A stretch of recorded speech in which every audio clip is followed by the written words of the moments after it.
Muy buenas noches, Dios les bendiga, espero que se encuentren muy bien. Un gusto saludarles de nuevo aquí compartiendo la palabra de Dios.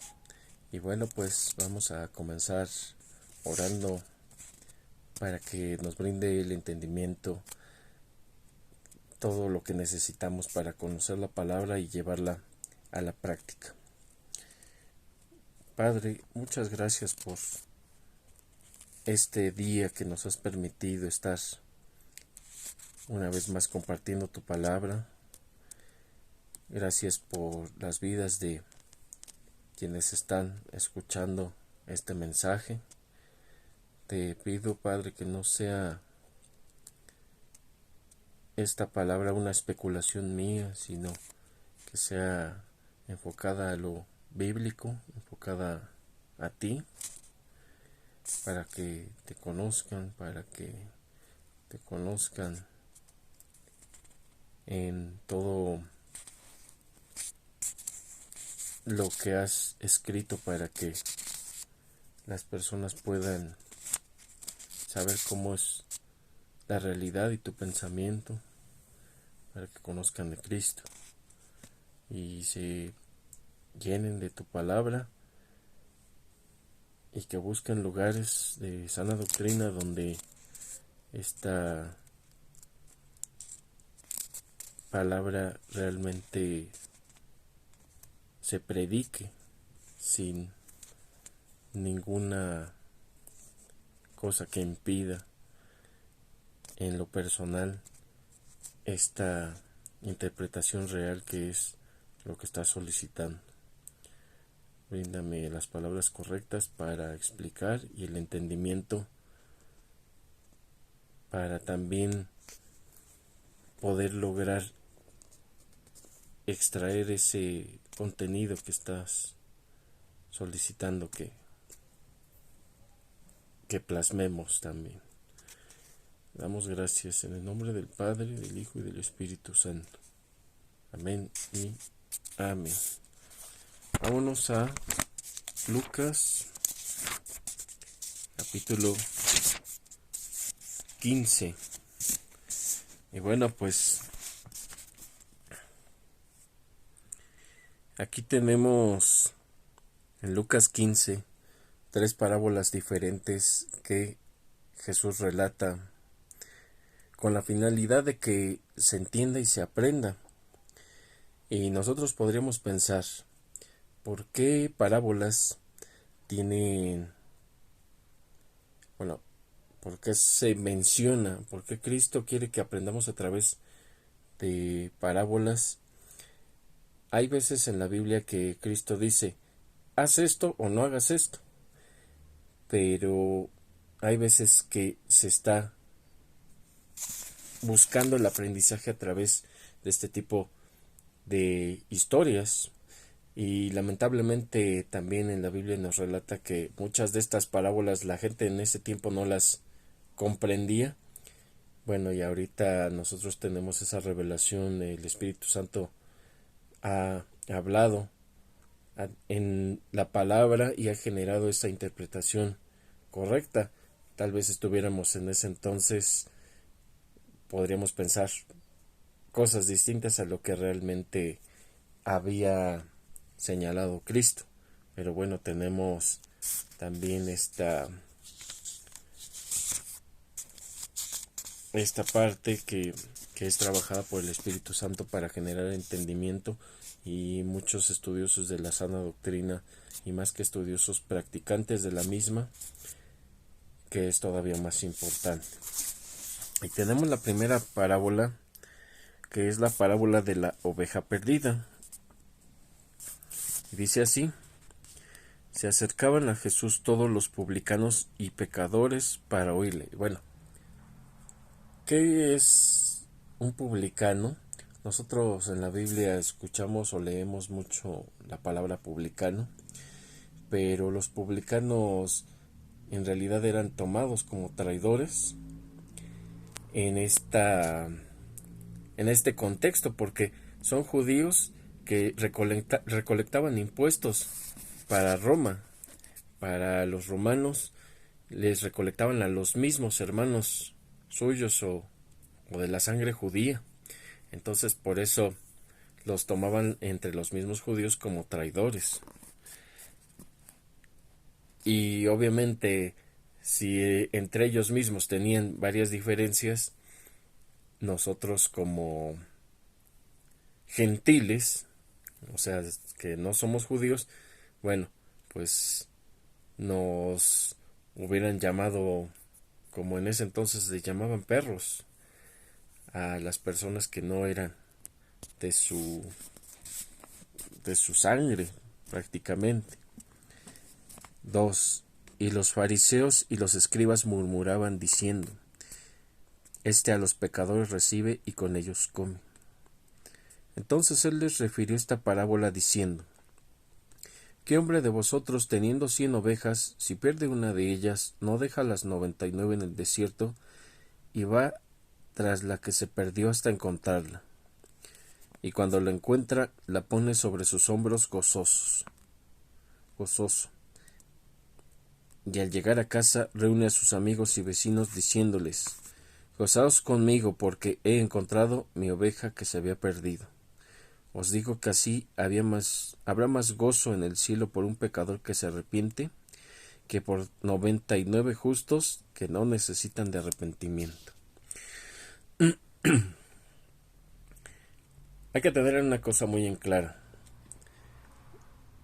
Es mucha presunción si decimos que somos los de los 99 justos, que no necesitamos de arrepentimiento, porque la misma palabra dice que no hay justo ni aun uno.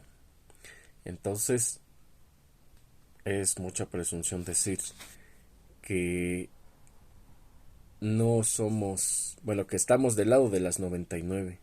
Aquí lo que se refiere Cristo es al arrepentimiento. La oveja perdida sí podría considerarse como dentro de los hijos de desobediencia.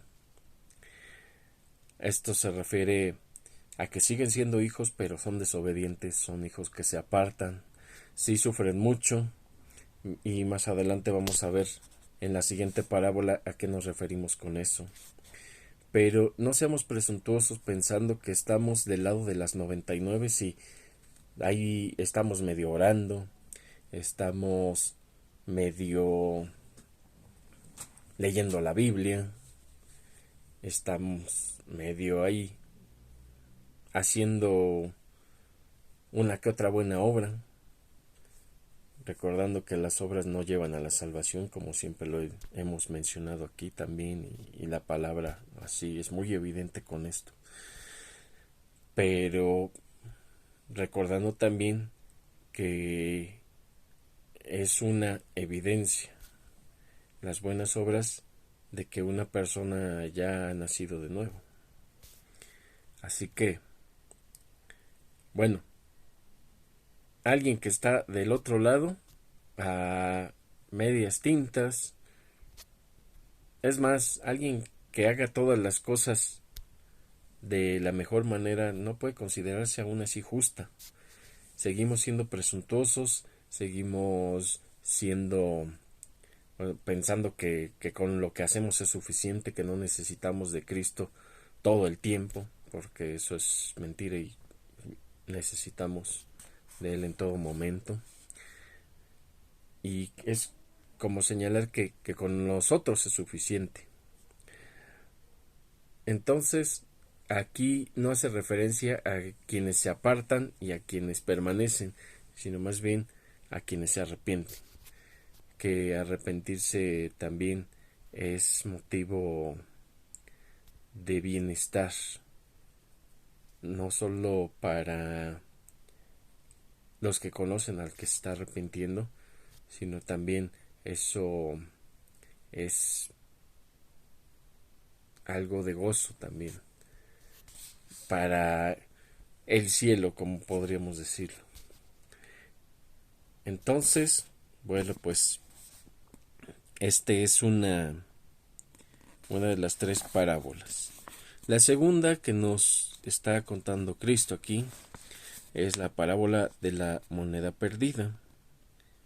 Dice en el 8: ¿O qué mujer tiene 10 dracmas? Si pierde una dracma, no enciende la lámpara y barre la casa y busca con diligencia hasta encontrarla. Y cuando la encuentra, reúne a sus amigas y vecinas diciendo: Gozaos conmigo, porque he encontrado la dracma que había perdido. Así os digo que hay gozo delante de los ángeles de Dios por un pecador que se arrepiente. Estamos hablando de lo mismo, un pecador que se arrepiente. No estamos hablando de que somos dinero, no estamos hablando de que somos las ovejas que se mantienen en el redil, que somos justos. Estamos refiriéndonos más que nada al pecador que se arrepiente. Y aquí obviamente en estas dos partes hace referencia a Cristo, la mujer que está buscando el dracma y el pastor que está buscando a la oveja, porque cuando Dios nos llama, pues ni aunque nos quitemos, como podrían decir en este sentido coloquial, que ni aunque te quites. Dios te llama, Dios te busca, al final vas a acabar a un lado de Él, vas a tener muchas pruebas, vas a sentir tal vez mucho sufrimiento si no permites que Dios esté modificándote para, bueno, por las buenas lo va a hacer también a través de las pruebas, a través de ese fuego, como también menciona la palabra, que sirve de igual manera para pulir los metales y que estos tengan el brillo y las propiedades características. Necesitan ser pasados por fuego primeramente, y esto, bueno, pues nosotros sabemos lo que es estar expuestos al fuego, y valga la redundancia, son quemaduras. Pero en la cuestión del juicio son pruebas, son aprendizajes, y pues tenemos que pasar por todo eso, sobre todo si somos hijos de desobediencia. Pero como digo, somos hijos y nos mantenemos siempre en esta misma condición porque Dios así lo está contemplando en su voluntad. Y por último tenemos la parábola del hijo pródigo. Esta parábola dice así en el 11: También dijo: Un hombre tenía 2 hijos, y el menor de ellos dijo a su padre: Padre, dame la parte de los bienes que me corresponde, y les repartió los bienes. Aquí un paréntesis, una iglesia emergente a la que me congregaba con anterioridad, un pastor decía con mucha razón en este caso,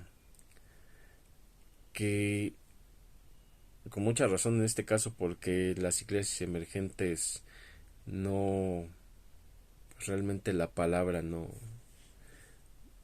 se transmite de la manera debida.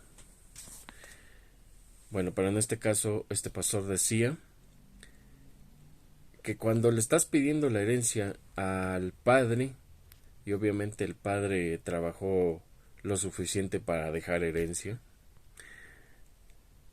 prácticamente, pues tomemos la cuestión de la herencia se deja ya que la persona ha fallecido. Normalmente eso tenemos por consideración en la herencia. Entonces, imaginar cuando se le solicita a una figura paterna la herencia, pues quiere decir prácticamente que le están ya dando por muertos, como así decirlo, que pues ya se le está queriendo acelerar ese proceso. Incluso pues simbólicamente podría considerarse como dar por muerta a una persona, en este caso al papá.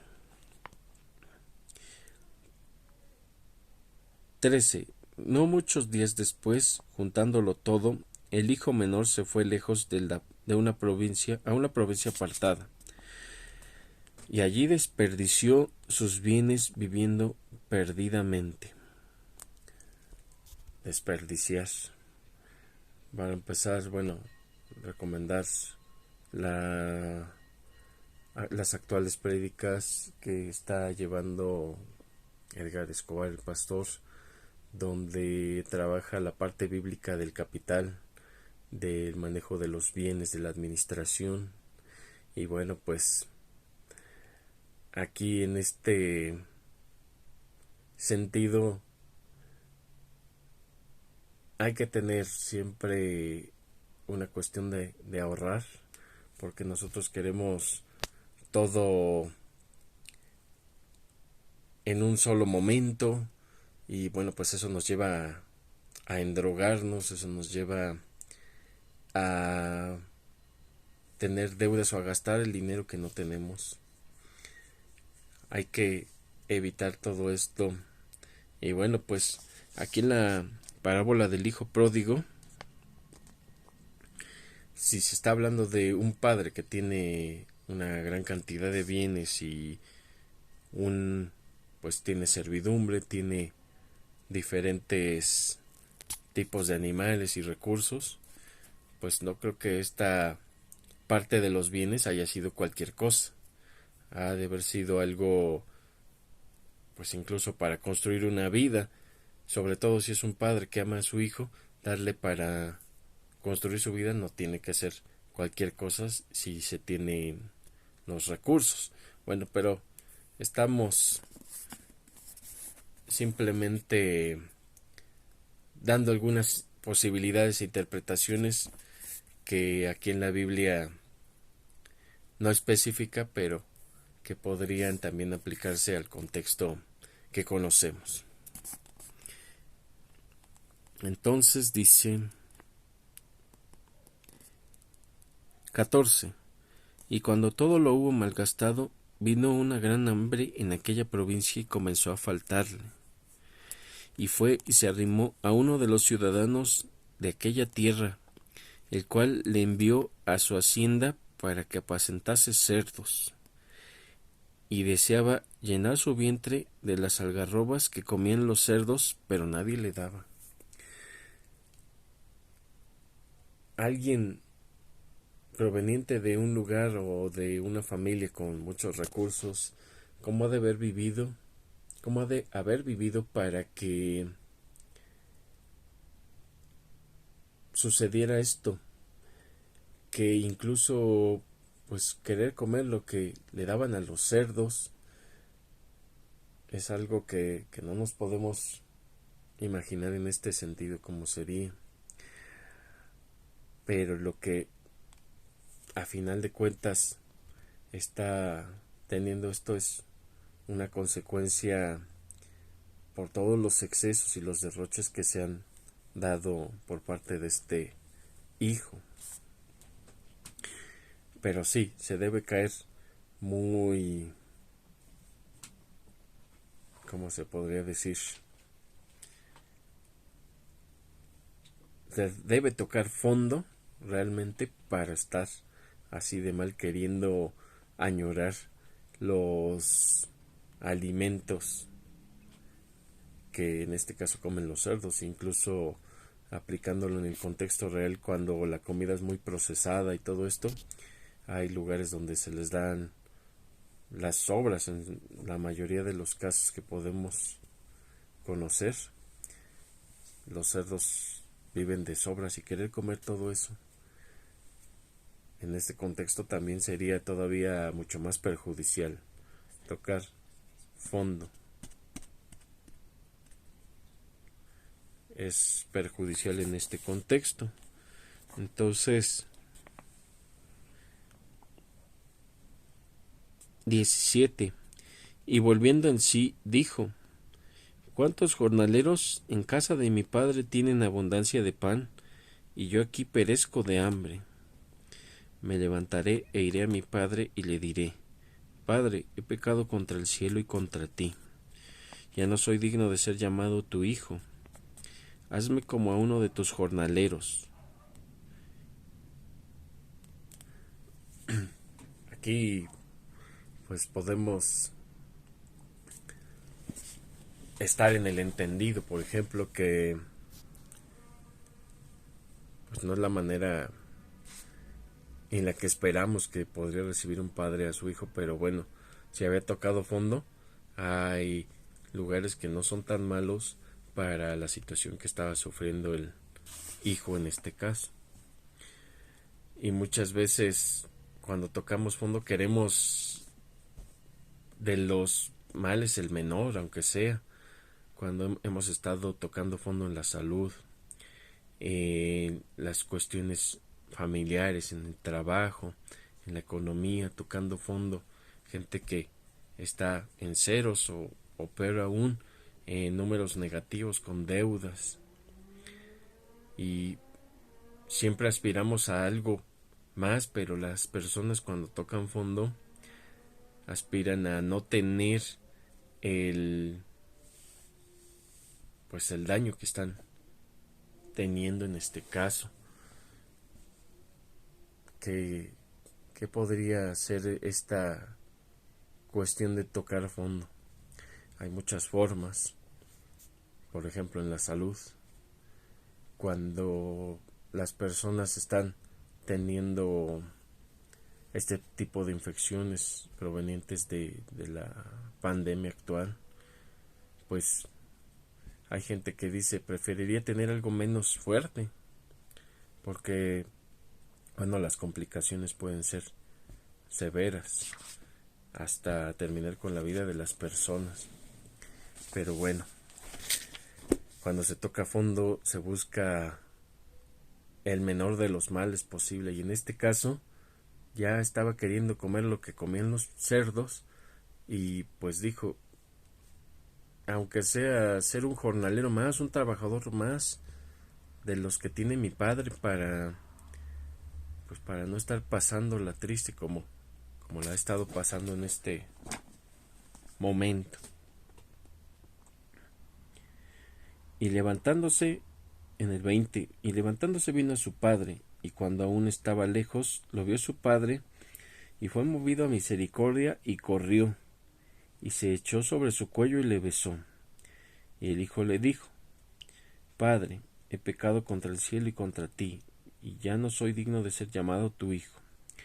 Pero el padre dijo a sus siervos, Sacad el mejor vestido y vestidle, y poned un anillo en su mano y calzado en sus pies, y traer el becerro gordo y matadlo, y comamos y hagamos fiesta. Y aquí muchas veces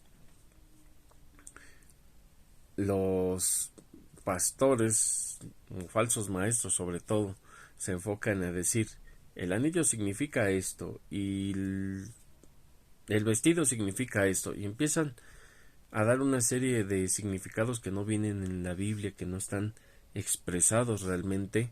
Pero bueno, lo que importa en la cuestión de los falsos maestros es desviar la atención de lo que realmente la palabra quiere decir. Siempre busca, por ejemplo, que cuando el padre le pone el nuevo ropaje a su hijo, eso significa la cobertura, porque se alejó de la cobertura y ya no la tiene. Cosas así. Y bueno, pues no nos estemos desgastando en interpretar cosas que no debemos, porque en primera esas interpretaciones no vienen en la Biblia, y en segunda nos estamos alejando de lo que realmente nos quiere mostrar la palabra de Dios. Así que no estemos pensando que una cosa significa algo, que algo significa otra cosa. No estemos generando interpretaciones distintas a lo que se quiere. Muchas veces se piensa, por ejemplo, que los 7 derramamientos de sangre de Cristo, que las 5 aves que se relatan en la Biblia, que las alas de gallina, que las alas de águila, y nos distraen por andar haciendo clasificaciones y tops de esto y del otro. Nos distrae de lo que realmente tenemos que aprender y ver la Biblia como un todo.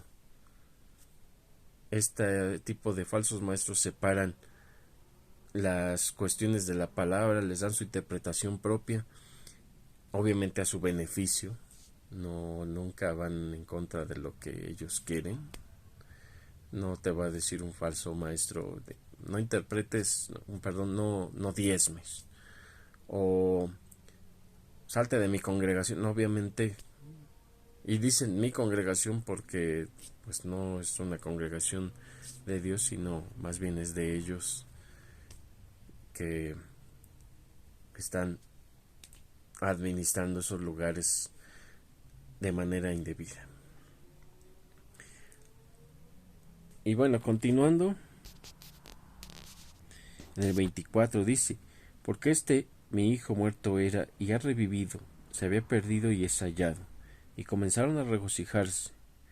Y su hijo mayor estaba en el campo, y cuando vino y llegó cerca de la casa, oyó la música y las danzas, y llamando a uno de los criados le preguntó qué era aquello. Él le dijo: tu hermano ha venido y tu padre ha hecho matar al becerro gordo por haberle recibido bueno y sano. Entonces se enojó y no quería entrar. Salió por tanto su padre y le rogaba que entrase. Mas él respondiendo dijo al padre: he aquí tantos años te sirvo, no habiéndote desobedecido jamás, y nunca me has dado ni un cabrito para gozarme con mis amigos. Pero cuando vino tu hijo, que ha consumido tus bienes con rameras, has hecho matar para él el becerro gordo. Él entonces le dijo: hijo, tú siempre estás conmigo y todas mis cosas son tuyas. Mas era necesario hacer fiesta y regocijarnos, porque tu hermano era muerto y ha revivido, se había perdido y es hallado.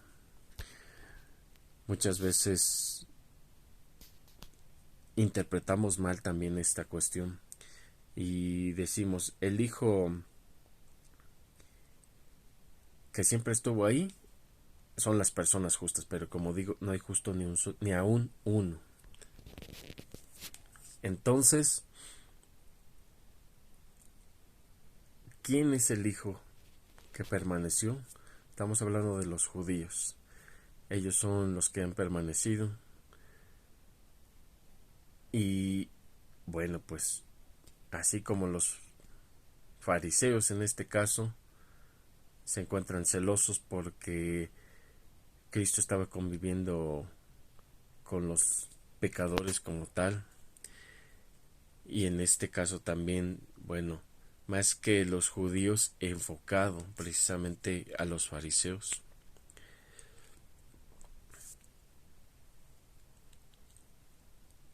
Que se enojan porque ellos sienten que están haciendo todo lo que dice la ley, porque ellos sienten que están haciendo las cosas bien, que son justos, que con sus obras es suficiente. Y sabemos que no es así. Entonces, el sentido de estas tres parábolas es el arrepentimiento. Hay gozo en el cielo cuando hay un pecador que se arrepiente. Hay tristeza cuando, no en el cielo, sino el Espíritu Santo, no necesariamente en el cielo, más bien me enfoco a mencionar que el Espíritu Santo se encuentra en el corazón de una persona, un hijo de Dios, y peca, obviamente se contrista.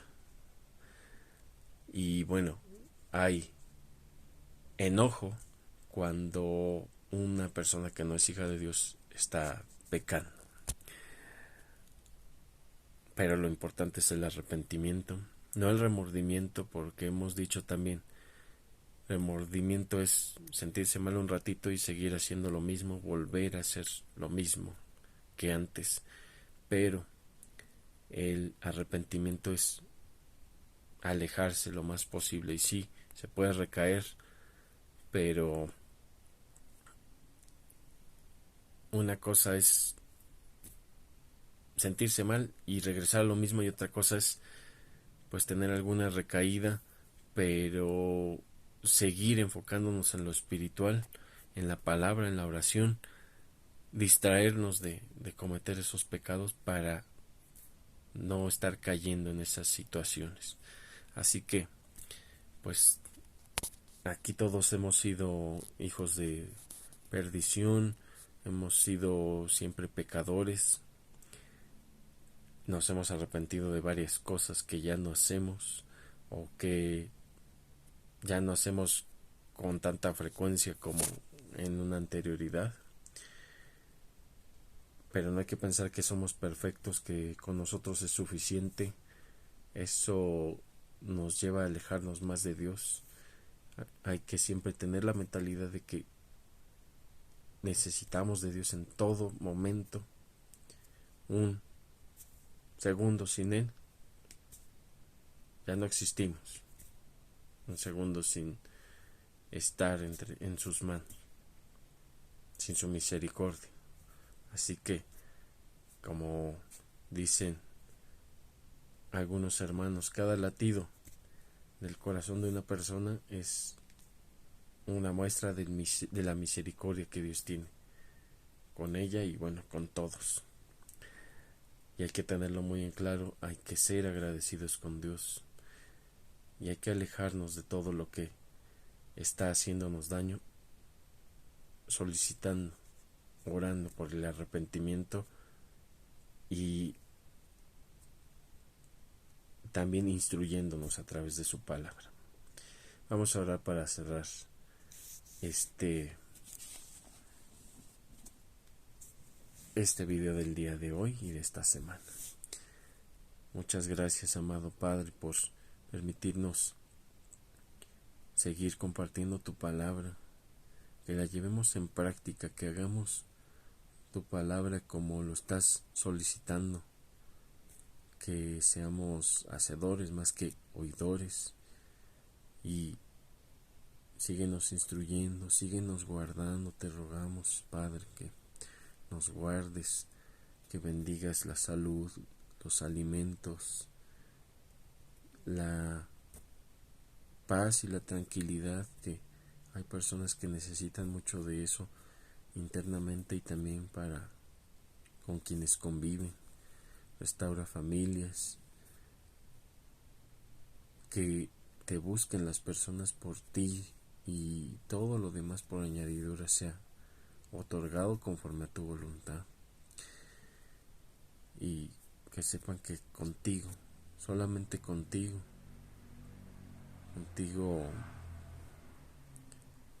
es el camino, la verdad y la vida. Contigo, Cristo, eres Dios y nos llevas de la mano con el Padre y nos brindas el Espíritu Santo que mora en nosotros sellado, que seamos testimonio y que busquemos lugares de sana doctrina para seguirte sirviendo y predicar el Evangelio a toda criatura. Gracias por todo, en el nombre del Padre, del Hijo y del Espíritu Santo. Amén y amén.